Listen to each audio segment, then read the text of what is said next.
Dinas Tenaga Kerja dan Mobilitas Penduduk Aceh melaksanakan aksi donor darah di Unit Transfusi Darah PMI Kota Banda Aceh Selasa 2 Februari 2021. Dinas Tenaga Kerja dan Mobilitas Penduduk Aceh hari ini melakukan donor darah yang dilakukan oleh ASN baik PNS maupun non-PNS. Mari berdonor darah, setitik darah kita bermanfaat bagi orang lain. Sekretaris Disnaker Mobduk Aceh, Feriana, menjelaskan program donor darah ASN dan non-ASN pemerintah Aceh telah ditetapkan sebagai agenda rutin.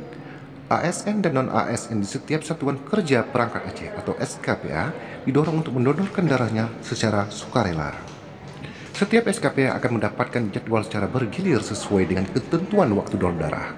Hal tersebut dilakukan sebagai upaya pemerintah dalam membantu Palang Merah Indonesia dan rumah sakit di Banda Aceh dan Aceh Besar dalam memperoleh dan memenuhi kebutuhan darah. Demikian paparnya.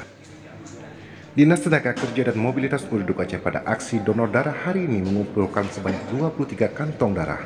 Semoga apa yang telah kita lakukan bisa bermanfaat untuk sesama.